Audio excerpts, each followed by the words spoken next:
What we've been talking about at Forethought recently is about a revolution in communication. A revolution in how we inform the big idea and in how we test an ad's effectiveness. Let's start with testing the ad's effectiveness. Today, communication effectiveness is measured by a bewildering array of standardised, generic, surrogate measures. Measures like enjoyable, believable, appealing, understanding, relevance, uniqueness, engagement, feel good, general recall, brand recall, likability, purchase intent.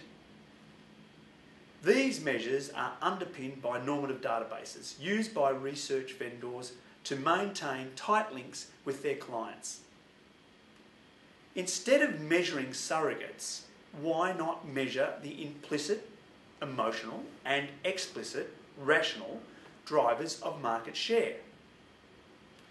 To that end, Forethought would like to propose a principle for the creation of the communication content, anything from traditional TVC to Facebook posts, and the measure of the communication success in market.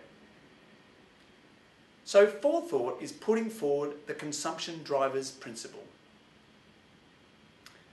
It goes like this.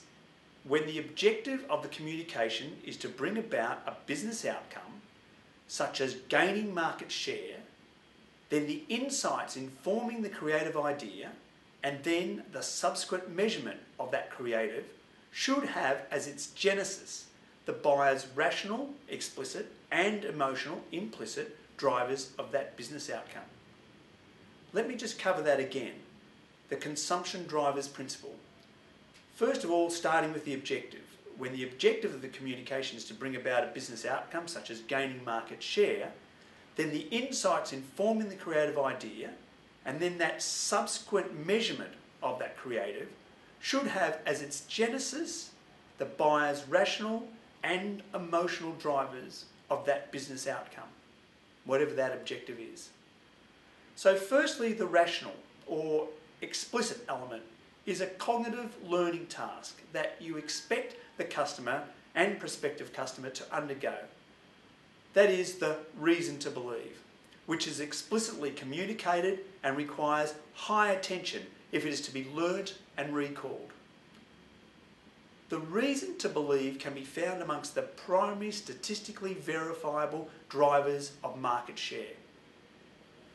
The second element of the marketing communication is the implicit communication task. That is, the emotions. Quite simply, in the absence of an emotional catalyst, consumers cannot decide.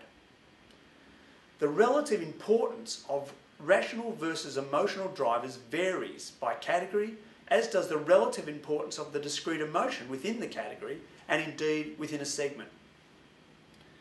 The discrete emotions underpinning consumer behaviour must be identified and quantified.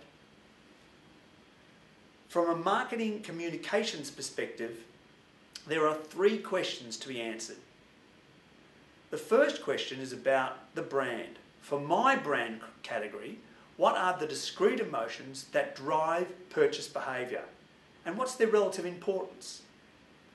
The second question is my brand's current and past communication effective at eliciting these discrete emotions?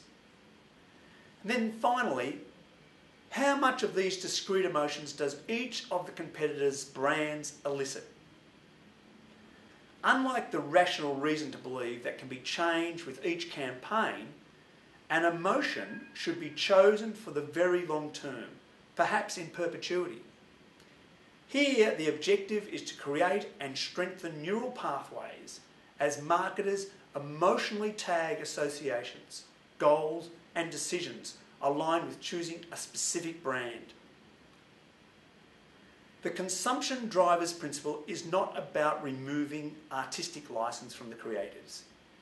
It is about giving brands and creatives confidence that their work will yield the business objective.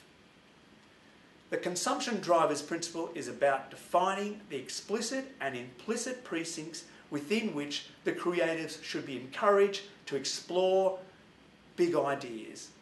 and then measuring the creative using the most effective and helpful measures of success. That is measuring performance using the known drivers of market share, and not some outdated metrics like recall that have little or no correlation with consumption behaviour.